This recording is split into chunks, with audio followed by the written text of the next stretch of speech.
What's up, everybody, and welcome to Pillow Talk, Moment with the Mobleys. I am Johnny Mobley Jr., And I'm Deirdra Mobley. and we are an ordinary couple. With extraordinary purpose.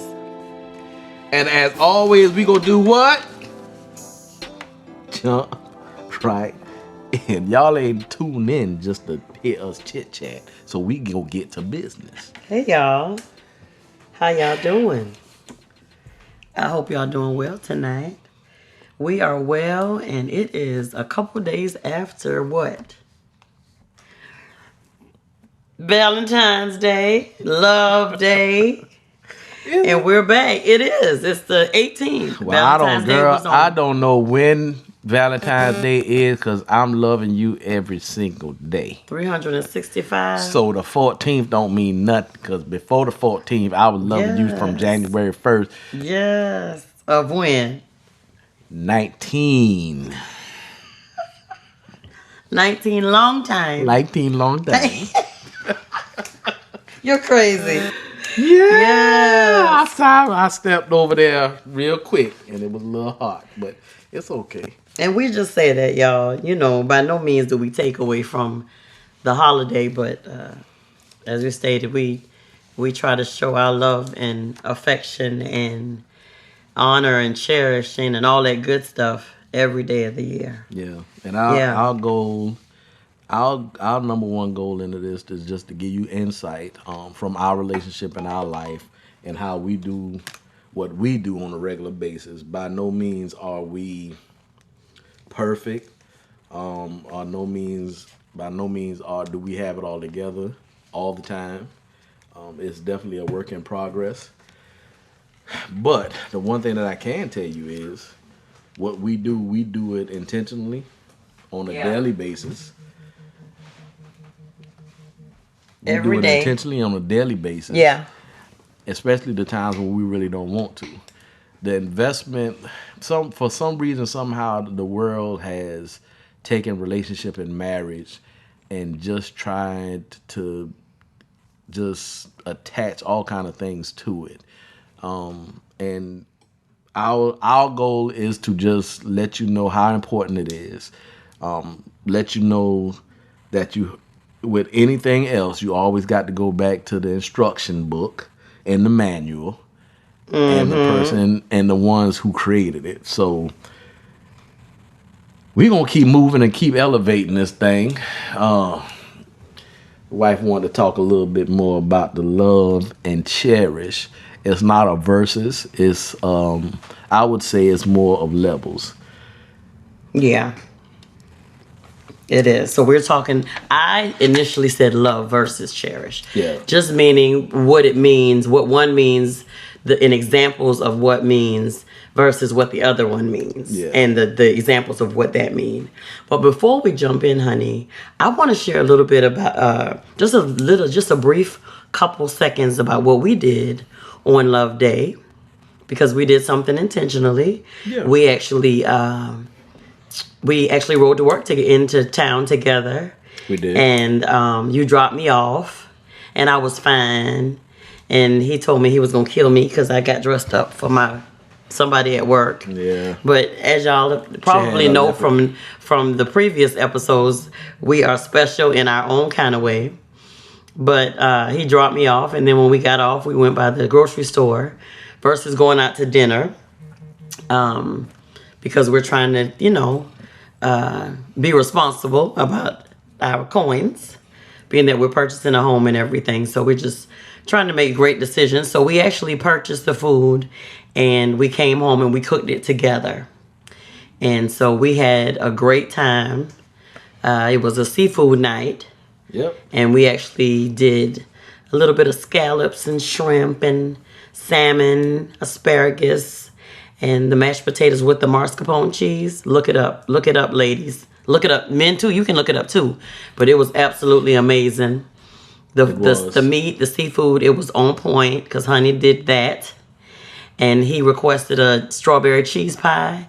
And so I made it. The recipe is actually very, very, very simple. So I'll give it out at the end of the evening. How about that? At the end of the episode, I'll give it out. And So yeah, I just wanted to share. So I hope you all did something kind and loving for one another, and just made each other feel good I think in every sense of the way.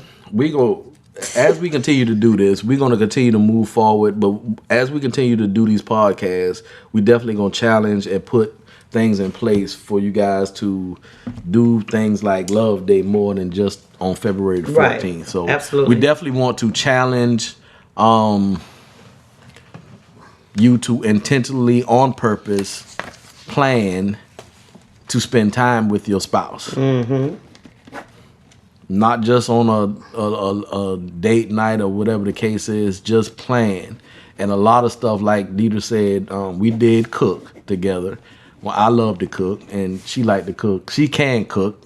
I don't think she loved to cook. Well, thank you for switching that around. She can cook, but it's not one of her favorite things to do. But we cook together, and we move well in the kitchen together. That's something else we gonna talk. What is your rhythm like with your spouse? Now, I ain't just talking about in the bedroom. Mm-hmm. You can kind of make stuff like that. But what is your rhythm with your spouse? What is that like?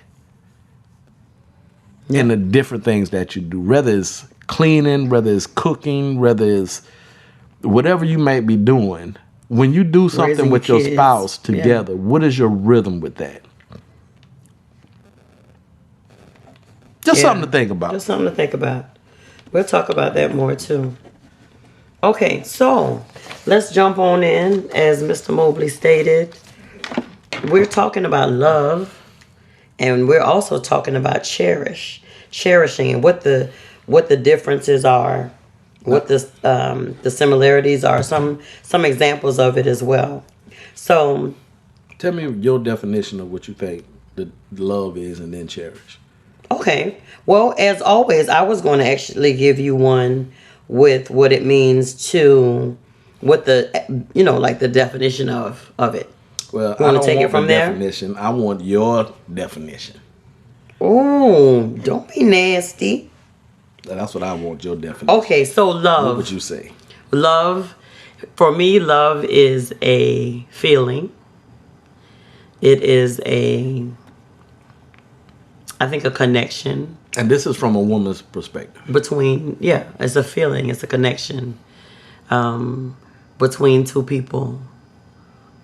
Just for me, it's a feeling. It's something that connects us. It's what I feel towards you.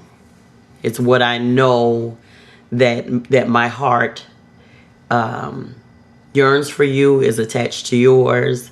So for me, that's what it is. All right. And for me, love has grown to be something way different now. But in the beginning, love was, and I've always told you that I believe love has so many different meanings to it. But in the beginning, I felt that love was me getting up and go to work. I remember you said that. Bringing home money, making sure the bills paid, making sure y'all eating, making sure you're able to do what you need to do. Love was responsibility. Love was providing. I think love was more of, once I got married, this is what I have to do. Okay. Responsibility. Yeah. It's completely different. And see, I want to talk about this because a lot of men, they can't really tell you in words what they feel love is, but most men do stuff with their hands. We're protectors, we're providers. So what we do for love, when we get up in the morning and don't feel like, when we sick and we working and we doing that, that's our quote unquote way we expressed our love. and this is the thing. It's not wrong, but it has to grow from that. Right. It has to grow from that. Right. Once you begin and you get to moving and you learn other stuff in your relationship, it cannot be you keeping the grass cut and you washing the cars and you can't. Yeah, that's responsibility. And I think at some point in life, men grab the love word and it's becomes something else. It becomes more of it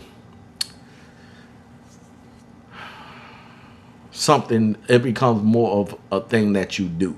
So I have to go to work and provide, because if I don't, she ain't gonna think I love her. The kids ain't gonna think I love her. But for me, it was never that for me. For me, it was, yeah, you know, I appreciate you going to work. I appreciate you providing and all that stuff. But for me, love was, you know, come spend time with me. Yeah. Come talk to me. Come, let's interact with one another. Let's watch a movie together. And in the beginning, tell me how you feel about me. In the beginning, that wasn't me at all. Yeah. I was working. Well, I was tired. I know. When I come home, you want to watch a movie and lay up under me. I want you to leave me alone, give me something to eat, and let me watch this football game, basketball game, whatever I'm doing. Or, you know, let me play the game. Or give me a drink and give me a minute. You know, just give me a minute. And it was always that. So I really think on the man side, love just got a real bum deal for us. For one, because the only love a man has been really shown, if he had it in his life, was his mom. Some dads, most dads in our generation, they didn't know how to love. They did. That was the real and raw. I'm going to work. I do this. I do that. And most women then, they would. What's the word I'm looking for? I don't know. They will respond to that the way they will respond to it, saying they will take that love from a man. You feed me. You providing the food. You doing this. I'm a cook. I'm gonna make sure stuff, clean. I'm gonna clean. All that stuff. Like the book my mama had that you ain't had. Right. That book. I still ain't found that book yet. Because it never existed. Anyway. However, anyway, I felt like that was a given, because you had to go to work to provide for you had to live too. Yeah. So it's like, okay, you do all these things. But a lot of men feel like they go and do stuff to feed their family, and I'm not saying that they don't, but at some point in time, you got to work to feed yourself as well. So this is a part of what a man does as a responsibility, to do that. And it's not always necessary that the man bring home the most money. We live in a very different world now. Right. So what I want to say is I really think love gets a bum meaning, especially when it comes to men, because we've never really been taught how to do that. Even in the Bible, it says, women, respect your husband. Because and this is the part, it does not mean that men don't need love. Right. But respect is a part of love. And, men love your wives. And I think God set it up like that because in order for a man to love his wife, he have to learn how to love, because that's what she needs. Yeah, but in both aspects, him loving her, a man loving his wife, and as well as a wife loving his man, as well as a wife loving her husband. If you're seeking God, He'll show you how to love your spouse. Yeah. Yeah.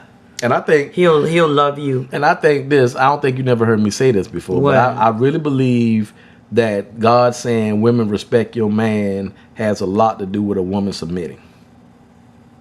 But I don't have a problem submitting. No, I'm not saying you have a problem submitting. Yeah. And but I'm just saying that's a part of it, which means, when we do counseling sessions, one of the things that you tell women is, you might think, we both tell them, I tell men this, you think certain things, but just because it pops in your head don't mean you got to say it. Right. And I can say anything to you that I want to at this point, this level in our relationship, because one, I know the tone to have with you. I know the words to use. Yeah. And then you know me. Right. So if I say certain things and something got a little sauce on it, you go take in the moment, you go listen, you go take it, you go grab it, you go do it, and then you'll come back later and be like, Joker, next time.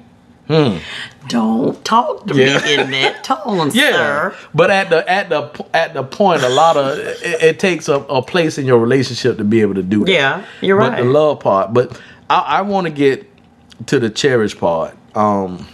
Okay, so So here it is, and I'm gonna read the definition of cherish because the definition is you really, want me to read it?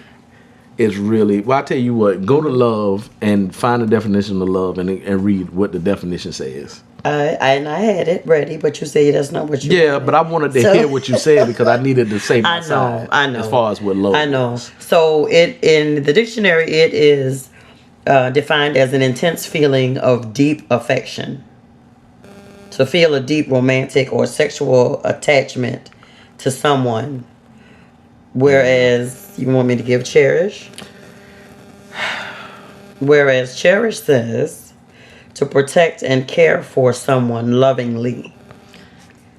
Hold something dear. Or keep a hope or ambition in one's mind. That I'm gonna say cherish. I believe is just another level of love. Yeah. I think the word gives it a different perspective than love because love has been tainted so much from people, from life, from living certain things. It's just been tainted so much. So to put a different word in there, cherish, and most people look at cherish as being a word that the action is you handle something carefully. So if you know, and most of the time it's put on material stuff. If you got a 1976 Cadillac Seville, you refurbish it, you get it together, you take your time. It takes you 10 years to do it, and you get it back together to its original state. You find all the parts and everything, and you cherish it. You make sure it's clean. You cover it up. You do that. You cherish that. Yeah. Which means and you want to show it off. Yeah, you want to show it off, and you want to, you know. So that's what we kind of attach cherish to. But Dr. Gary Thomas, I love the way how he used cherish and took it and put it. And the one thing that he says in his book, Cherish, is that most couples say cherish in the vows. Yeah. One time. To love and to cherish. Till death do us part. After that, it's never brought up again in a relationship. And I just thought that was...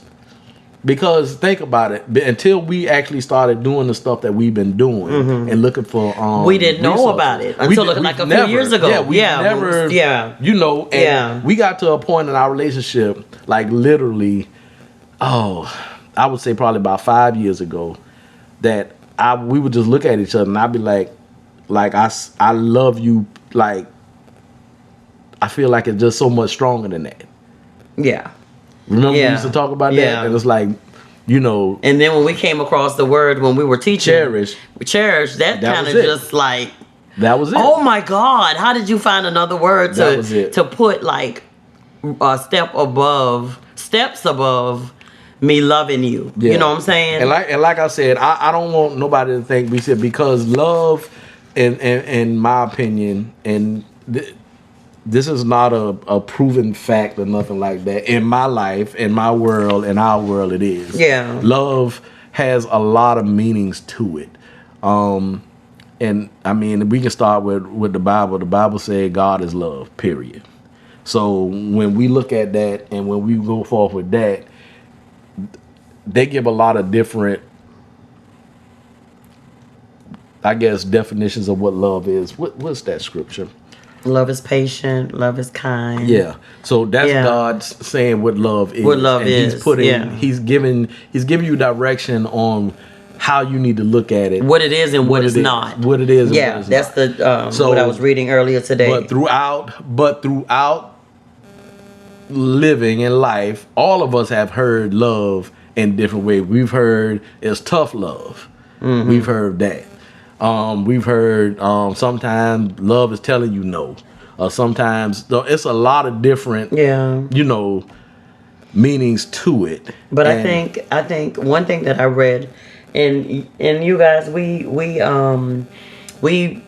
study material from Gary Thomas, from Also from Focus on the Family as well. That's a tool for us as well. So a lot of the things that we talk about and we expound on is from studying those, that website and that book and different things like that. But one thing that I read earlier, it says true love, the kind of love that keeps a couple together for a lifetime, is not a feeling but an attitude. Yeah. Yeah. And so it says, with the help of God, I'm going to do everything I can to enhance the life of my spouse. So me saying that, I love you, it's me setting aside, sometimes my own, what I want to do, to make sure that you're okay. Right. You know what I'm saying? That I'm being selfless. And that's my way to show, that I love you. It says, one of the things that we have equated love with, warm emotional feelings, but that true love, and this is why love can be commanded, that you can say, well, I love you, but what is the act that you're putting behind it? You see what I'm saying? I'm taking out, I think I read something earlier where it says, I'm taking out this trash. I don't really want to, but I'm taking it out. What's your attitude behind that? You see what I'm saying? Because you can do it, but don't have a good attitude behind doing it. So that's why I think they were saying, that true love, the kind of love that keeps a couple together for a lifetime, is not a feeling, but an attitude. Because there are days when, I don't think there are days when I ever say that I haven't loved you. There are times when I've said I may have not liked something that you did or liked you very much, but I've always loved you. And I've known that since I first met you. Really? Why are you acting like you don't know that, sir? Exactly. I just like hearing it. I know you do. I know you do. But like I said, and I've told you that before. Yeah. That despite what we went through, I always knew that I always love you. Because as much as I tried to not love you, I think, or tell myself that I didn't, I knew that I always did. So, one of the things that Dr. Thomas says in his book, how he tries to explain the difference between cherishing and not the difference, but the significance of cherish and love, and how both of them are important. One of the things that he said is cherishing each other changes in marriage from obligation to delight, and that's one of the words that I would say that a man sometimes feel, because when I love you, when we say I love you, back in the day, it wasn't something that you threw around. You said right. Nowadays, jokers say I love you when they first met. Girl, I love you ever since I've laid eyes on you 3 seconds ago. But then it was different. So it was literally, okay, I told you I love you. I asked you to marry me. Now I have this obligation that comes with that. Because once I say, yes, I will, I'm your husband, now I have responsibilities that attach to that. But don't nobody really talk about the benefits of it. They just talk about the obligations. That's what most men talk about. You got to make sure you feed. You got to make sure you this. You got to make sure you that. You got to do these things. But they don't talk about the wife that you have home that does cook, that does... if you can't do something, that she got your back. We working as a team. If I can't get by and get something, if I can't do something, I can call you and say, babe, I need you to go run, cross town, do whatever, da-da-da-da-da. And then I don't have to worry about the decision that you make because we're one. So you pretty much know what I want versus vice versa. So it's a great place to be. But that didn't start happening until we started cherishing each other. So once our relationship went from obligation to delight, I believe that's a brilliant way of explaining a marriage. And it's not necessarily, and I don't want nobody to think we saying love is a bad thing, because it's not. I really believe cherish is just another level of love. Because I think it gives you a different perspective. I think we got to the point, like you said, a few years ago, where it was just like, for me to truly express how I felt like for me to tell you that I loved you, that it just wasn't enough for me to be able to explain what I really felt. Yeah. But when we start reading about what cherish meant, it says to cherish something means to protect it, respect it, notice it, honor it, show gratitude for it, and hold it dear. And so just like you said about the car that you refurbish, this gives an example. It says if you had a Tiffany engagement ring, would you throw it in a shoebox? No. And just throw it in the closet?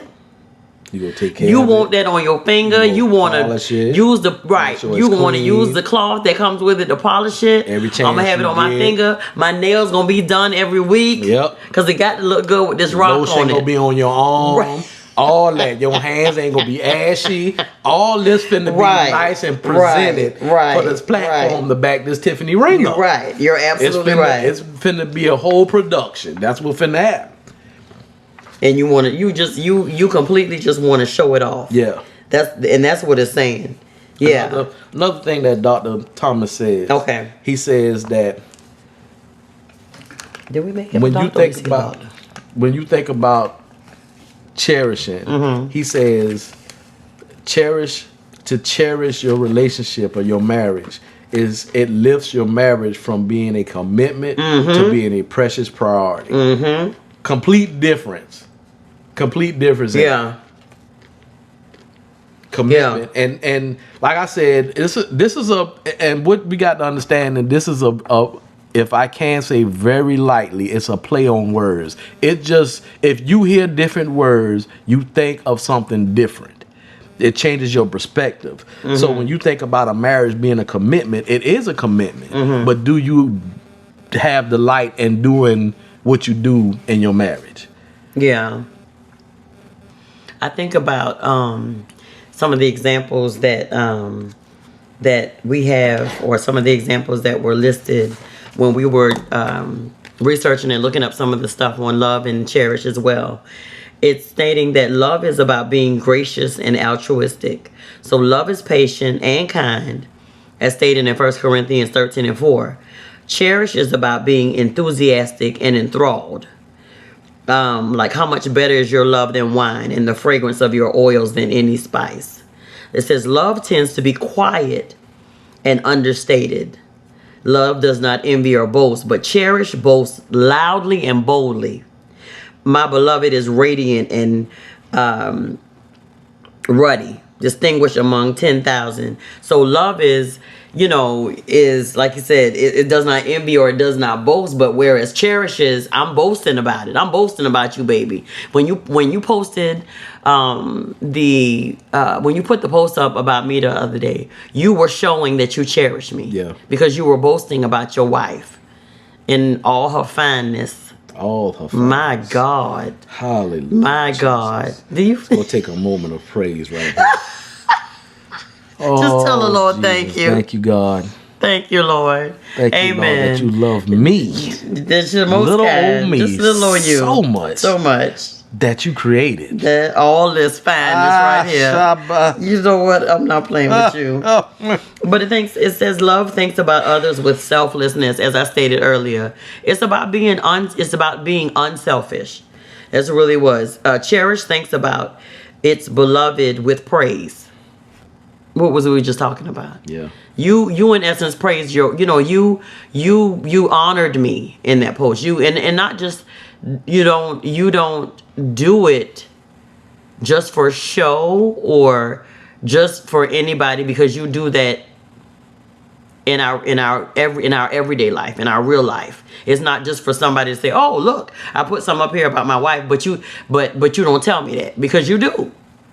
You do share that with me. It's not about just let me put it on here and let her see it, but you do that. Yeah. So I wanna say this. Okay. So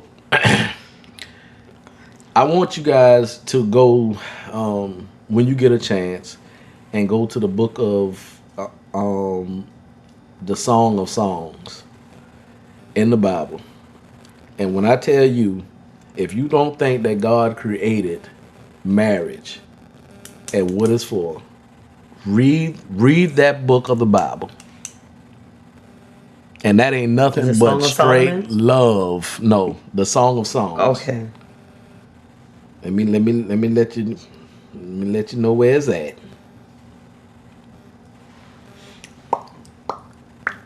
It's in between. It's Proverbs, Ecclesiastics, and then the Song of Songs, and then it's Isaiah. That whole chapter, I've probably read it. That book of the Bible probably twice. Didn't you make me a poem I made you a whole letter. I gotta find that. A whole letter. A When I whole found letter that, out of a poem or let me something. tell you something. It was a letter. That Bible verse, that whole scripture, that book of the Bible changed my whole perspective of God. I was like, Jesus, you did do this. But guess what? I can be freaky, Lord, with my wife. You did. You wrote me that letter before we even before we even ran across like what cherishing mean and stuff like that or whatever. I do remember that. Yep. And in that book, I got to find that. It has letters to the wife and to the husband. Yeah. It has beautiful words for both of them. Behold, you are beautiful, my love. Behold, you are beautiful. Cherish celebrates the best in someone. Let him kiss me with the kisses of his mouth. That's in the Bible, y'all. You are crazy. Solomon, Songs of Songs. That's a scripture in the Bible. Jesus say, you married, you can get that. Cherish enjoys a lot. His mouth is most sweet, and he is altogether desirable. Take me away with you. Let us hurry up. Let the king bring me into his chambers. Deirdra, come into the chambers. You know what? Get in the chamber. I am in the chamber, baby. We need to pause this No, not because you know, Daddy a little older now. We need to continue this. I ain't no quickie. I'm a little older. What are you saying? I'm just letting you know. I'm not young no more. I'm a little older, and now I likes to take my time. But listen to this. It says love and cherish. Back in the day, I was trying to hurry up, but now I be trying to embellish and intake all. Bless the Lord. This is what married people. Loving. This is what we're promoting. That your marriage can be enticing and exciting. We got to cut love and cherish your spouse. Pleasing is the fragrance of your perfume, Deirdra. Your name is like perfume poured out. Oh, hallelujah, Jesus. My Lord. You know, Lord, you know. Listen to this, babe. It says love and cherish complement each other. Without the bedrock force of love, cherishing won't last. Oh. It'll be a sentimental idea that is lost in the real world. Without cherishing, love feels like a duty more than a delight. Yep. It is a delight to be married to you, baby. It's a delight. I just want you to know that. A pleasure. Yeah. And it's funny sometimes to be married to you because you was an absolute character in your old age. I'm not, and I am not old. You're not. Sir, mix a lot. In your season years. Well, you seasoned, don't you season. Don't try to act like you ain't seasoned. We ain't like we fine. We fine. We in our late 40s and we fine. We hitting the gym and all that. We got it. But I'm just saying. You're crazy. I'm just saying. Your seasoned years. Yeah, I'm not considered a seasoned saint. Well, whatever season, because at one time you used to run up the stairs. Now you take a little step at a time. Uncovering me all like that. Ain't nobody uncovering you. On the live I'm just saying, you still get down them stairs though. With your fine. No, don't try to put that on the end of it. But this is what I want to do. I'm going to do. This is going to be a straight raw example.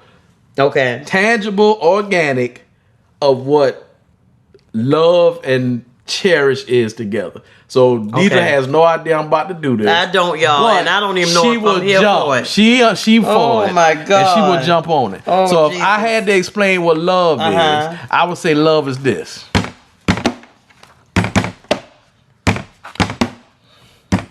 I just want you to sing.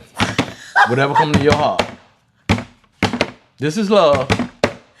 Chicka bow wow. Yeah. You don't like me to make noises, y'all. Can you just sing something? You love me so special. different. Yeah, yeah, yeah.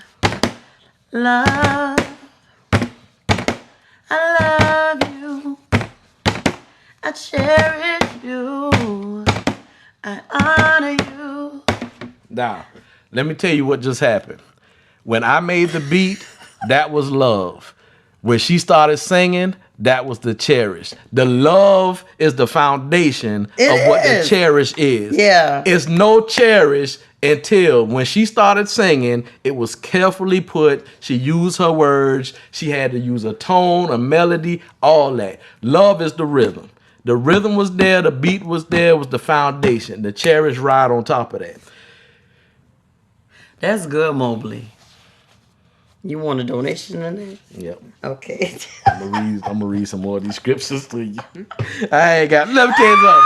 I ain't even got to be smooth with this. Something tonight. I ain't even got to be smooth with this. All I got to do is read it from the scriptures. All you got to do. Fellas, listen. When I tell you, he got everything for us. He got everything. He got how to handle temptation. He got how to build and possess the land. He got how to get your finances straight. He got how to find a wife. He got how to keep a wife. He got how to get you in the bedroom and do it to your wife. He got everything in the Bible that you need. He got it, baby. You just got to open it up and read it. Open it up and read it. Open it up and partake in it, man. I'm telling you. I ain't got to be smooth with it. Jesus made me smooth already. All I got to do is go to this Bible. Jesus made me smooth. That's good. That's a t-shirt. Don't y'all be trying to take our ideas. Because we coming out with our t-shirt line. Jesus made me smooth already. Yeah, he made you smooth. Baby. That's right. So listen, another thing, men, I'm just giving you this little tad bit. We as women, we want to be more. We want more than simply to be loved. We want to hear, baby, you captivate my heart. You know, you make my stomach get butterflies when you walk in the room. We want to hear that stuff. And I know, let's think about it. Like when that was the stuff that I wanted to hear you say to me. That was how I felt like I really truly knew that you loved me. You worked hard and you did all that. But those are the words that I wanted to hear you say. That, you know, that I do love you. I cherish you. I want to be with you. You know, your face is beautiful. Your heart is beautiful. Those things made me, you know, I would have given you the world. I feel like I did because I bore 5 of your children. So I gave you a lot more than the world. And I do it all over again, honey. I ain't got nothing to say. I do it all over again. You did. I would. You did. I would. So, being that you've given me the world already, and then we got some other stuff going on, I ain't got to worry about getting you no dog, right? Oh. And wives, this is a tip too. Your husbands want more than just to be tolerated. They want to hear stuff like, as an apple tree among the trees of the forest. I just was reading that. So is my beloved among the young men. Boy. There you have it. That's scripture. There you have it. I'm telling you. And that's in Songs. That's scripture. My dog. That's in there too. It says, the clefts of the rock. What does that say about the rock, baby? In the hiding place of the mountainside. Yes. Show me your face. Let me hear your voice. Show me your face. For your voice is sweet and your face is lovely. Mm-hmm. Catch for us the foxes, the little foxes that ruin the vineyards. Our vineyards that are in bloom. It's in bloom. It's in bloom. It's in bloom, baby. Here I come. I'm coming to the bloom. I'm coming to get the bloom. She's so crazy. I'm telling you. Oh, man. Listen. That's good, babe. That's real good stuff. Listen, we don't want to harp on this too much, but it's not talked about enough. Yeah. This is a marriage is a lost and not practiced enough and talked about art. This is intentional. Yeah. It's something that you have to focus on. It's something that you have to intentionally do. I like to give an example of a marriage being like a 3-legged race for the rest of your life. And sometimes a three-legged race, and I want you to get the picture of a three-legged race, but it's not the picture of your legs being tied together physically, but you're tied together physically. That's what I need you to get. When I'm not with my wife physically, when I'm not with her physically, then the things that I do, the things that I say when I'm not with my wife is as if she's there with me. Yeah. If that makes sense. Yeah. And vice versa. That's why I say nobody can never run up on me and tell me that my wife has done something, because I know her and she's a part of me. So it's important, y'all. It's work. We didn't end up here yesterday. It's and when I tell y'all, it's continued work from this day right now, this second when we talking to y'all. Yeah. It's intentional. Every day. It's intentional, y'all. Yeah. It's most definitely intentional. And please know that you're the only person that can make your spouse feel cherished in this way. Other people can love and respect them and appreciate him or her and praise him or her, but if you don't cherish your spouse, then they'll never know what it truly feels like to be cherished by their spouse. That just does something else different in their life. Um, and the good news that we really want to truly share with you is that if you don't know how to cherish your spouse, it is something that you can learn.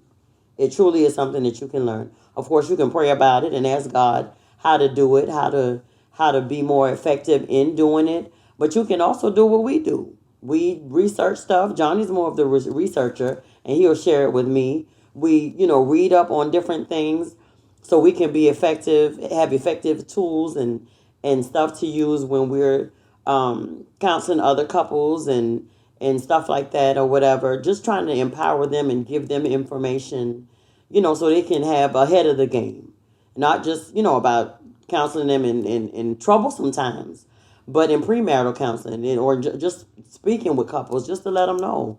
These are things that have helped us, and these are things that we're still learning and growing in what, less than a month. We'll be at year 28 of being married. So it's a continuous learning um, learning that happens and that goes on in marriage. Remember that cherishing is an attitude and an outlook. It's not just based on feelings, that it can be developed. It's committing to the promise to cherish, adopting a cherishing mindset and an attitude. And when I'm telling you, when we read this a few years ago, y'all, it completely blew our minds until I think all we texted each other for the next several weeks was, I cherish you. Wow. I really do cherish you. Not only do I love you, but I cherish you. I want the best for you.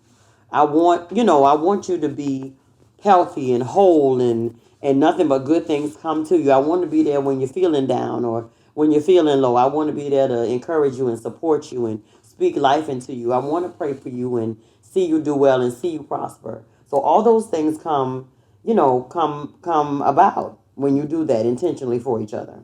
Yeah.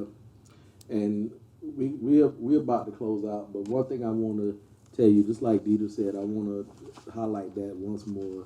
It can be taught. Um, right now, we hit the gym about every other morning. We started out going every day, and then we hit the gym every morning. We in there for about an hour 15 max.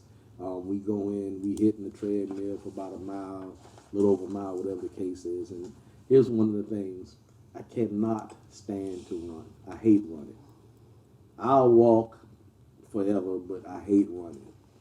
And here's what I found out: when I first started walking, my heartbeat, we used to get up about 147, 150, 158. But the more I walked, the lower my heartbeat, my heart rate got lower. So here's what happened. The more I started walking, the more I practiced doing what I was doing, the lower my body began to adapt to it. So it wasn't as hard as it was. It wasn't as hard on my body as it was before. So now I started accumulating running in. So what I was doing was running for like a minute, and then I'll stop, then I'll run for another minute, then I'll stop and walk, and then run for another minute. So the other day, I ran for about 2.5 minutes, and I stopped because in my mind I'm thinking, you don't like to run, so you need to stop. But then I checked my heartbeat, my heart rate, and my heart rate was at 147. So whereas before when I ran, it probably would jump up to about 162, 165. It was at 147, which means my body getting used to it. I said that to say if you practice saying, doing stuff for your spouse, to cherish them, to love on them, to give them words of affirmation, to do stuff intentionally, to show up, pop up surprise at the job, at work, flowers, whatever the case is. If you do that stuff, the more you do it, the more your body and your mind will change into doing that. And the easier it will get. And you will find, what the one thing that you will find is that you will have more positive thoughts, more positive things happening. You will see stuff different. Your perspective will be different about life. Let me tell you, once you start practicing these things, the great affirmations, positive affirmations, when you start honoring and cherishing your marriage, it changes how you see everything. Yeah. Everything. It changes how you see each other. So when stuff happen at your job, it don't seem as bad because your perspective is changing now. When some people say stuff to you, you used to pop off cuss. You don't do that no more. It roll off you. I'm telling you from experience what we know. It happens. So this is a practice that has to happen. We encourage you to go out and get the book Cherish by Gary Thompson. Phenomenal Thomas. piece. Oh Lord. You give Gary the man Thomas. a new name. Thomas. Yeah. He has several books out. He has one called Sacred Marriage, which we will talk about that later. I've read that. We've read that book too. That is an excellent book. It just talks about relationship. Y'all have to study up and read different stuff. The Bible, people who've been gifted to do this stuff, you have to do it. And you don't have to acclimate to everything. Pick out what's good for you, what works for you. Create your own recipe for this stuff. But what you can't do is ignore it. Yeah. You have to. Because you're going to get out of it what you put in it. That's it.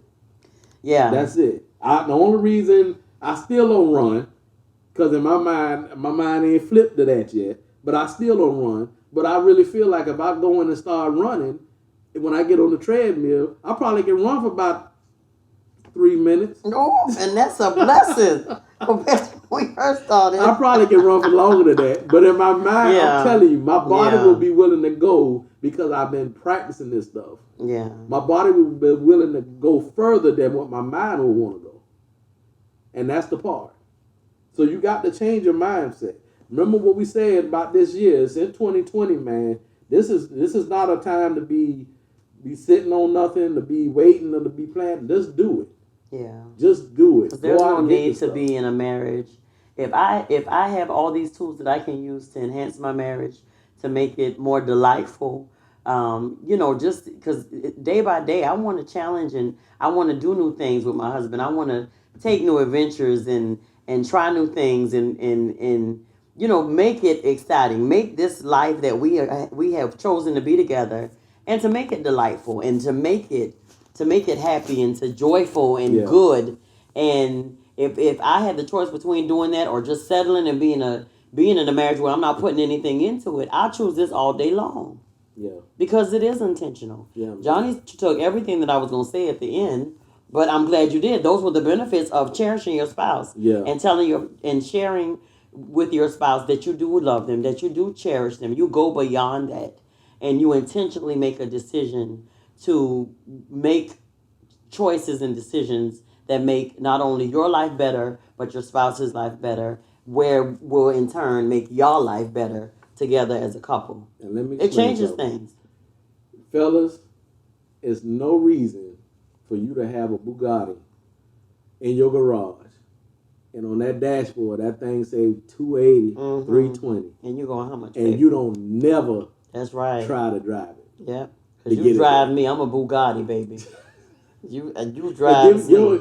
Give us an example of a woman. It's no reason for a woman to buy some red pumps. Some red bottoms? Some red bottoms, and you got them in the closet, and you ain't never trying to wear them. You ain't never trying to wear them. You'd rather put them bedroom slippers on. Yeah, why? Or them Payless pumps on. Why do you have the gift from God, the woman, the man that you asked to marry you? Now, if you ain't talked to Jesus about that before then that's something else you got to go to the Lord. But if you know your wife is a gift, your husband is a gift, man, there's no reason for y'all not to put everything you got into it. I'm telling you, it'll change. Yeah. It'll change. And most couples that we talk to, the reason they're where they're at is because they're not willing to change. Right. And then when it's time to change, they're not wanting to put everything into it.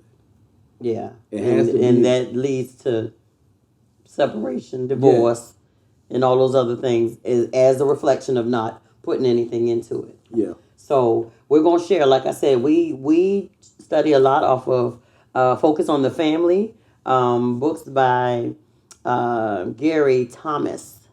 So those are some tools that you also can look up on. And just a side note, my stuff has songs of Solomon. Yours has songs of songs. Same thing. Yeah. Yeah, same thing. So I just wanted to give y'all that side note. And a even quicker side note, I told y'all I was going to give y'all that tip on that for that recipe for that strawberry cheese pie. So here it is, real quick, write it down. 16 ounces of Cool Whip, and not thaw it out. Make sure it's thawed out. 8 ounces of cream cheese at room temperature, and then 1 cup of sugar. And you need to whip all those ingredients together in a mixer hand, whether you have a hand or the other one, that does it for itself. And mix it up, really whip it, really, really, really, really good. Baby. Well, actually whip the cream cheese. Hush, honey. 8 ounces of cream cheese, room temperature, 1 cup of sugar. Whip that really, really, really, really good first. Until you can, barely even tell that the sugar is in there. You don't want it gritty. And then after you've mixed that really, really good, then just fold the Cool Whip into that mixture and make sure that's mixed in really good. You don't want to whip that, but just mix that Cool Whip into that already really good and pour it into your graham cracker crust. And we used to use cherry Comstock to layer it on the top of it, as much as you want or as little as you want. But now my girls like strawberries better. So instead of cherry now, we use just the frozen strawberries and thaw it out in the syrup and put it on the top and then let it sit in the refrigerator for about an hour or so, and then you're ready to go. So there's a great recipe for you right there, guys. So we are actually going to wrap up for tonight. So I hope this helped you. Go to Song of Solomon, Song of Songs. Go there and get that stuff and start cherishing your spouse and talking dirty to them with the word. So what I was reading out of was the NIV. Yeah, that's fine. The New International Version. Yeah. So it changes some of the words up a little bit. So you're not saying thy or nothing like that. I comprehend a little better when I read it like that. So it's a study Bible that I use. But when you read it, you'll be surprised. I promise you. Yeah. You'll be surprised. Yeah. It's God. He created it. He did the blueprint on it, man. Yeah. So everything that we have that we might think that you think that, he created it. Yeah. And he created it to do and be done a certain way. Yeah. You don't get the full potential unless you're doing it the same way. So we challenge y'all. Yeah. Jump in it. Put your all into it. If you haven't gotten married yet, but you aspire to be married or you're about to get married, think about those things. Go ahead and look those things up and read them and read up on it. Or if you're in a point where you're in a marriage but you just want to add to it, go there and look those things up. Go to that just those scriptures and read up on them and speak those scriptures into each other. How about that? Or if you're going through something in your marriage right now and that's why you're listening, just know that there are things in some of the tools that we've given you or from these websites that we've given you. It's stuff out there to help make it improve. Yeah. And remember that some people think that the best way to, I guess, improve their marriage is to change the one they're with, but that's not always the case. That's, for me, I don't think that's ever the case. But just change your mindset, change your attitude about how you view marriage and how you view your spouse, as well as the same thing about how you have to just change your mindset and change your attitude if you want to change any other area of your life.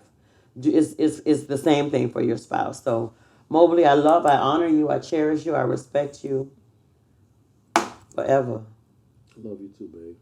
You cherish me? Yes, I do. 24/7? Told you. Forever, ever? You love me and cherish me long time? What I text you today? You did? What did you text me today? Let me see. You want me to tell it all? Or you don't want me to tell it all? It's up to you. It's up to me? Go ahead and put your business out there if you want to. Listen, I got a gun in my pocketbook. You ain't got no. You ain't never shot no gun in your life. Whatever. You mean when you told me that I'm your most favorite person in the world? Yeah. Yeah. I know that. I was just sitting there and I was thinking about that, and I was looking at some pictures and stuff, and I was like, man, just doing life with you has been just great, man. Amen. With the kids and the grandkids, and it's like you never kind of saw us here. Yeah. Because it's been rough. It's been rough, some rough times, so we never kind of saw it to be here, but it's like, wow, we're here now. Yeah. With grandkids, and our kids love each other, and they wanting families, and they seeing how big of a role model we are in their life. Yeah. It's a blessing. It is a blessing. We put in the work, and most definitely know that God kept His hand on us. I tell you, if you don't believe that God can take some mess and make a miracle, you talking to two of them right here on this microphone right now. Because we have a delightful marriage. And I got a gun. All right, so I really don't, y'all. Thank y'all so much for being with us tonight. We appreciate y'all. We really appreciate y'all and everybody that's supporting us. This has been Pillow Talk, Moments with the Mobleys. I am Johnny Mobley Jr. And I'm his wife, Deirdra. And we just something like an ordinary couple. Just an ordinary couple with extraordinary purpose. Thank y'all so much again. Good night. Night-night.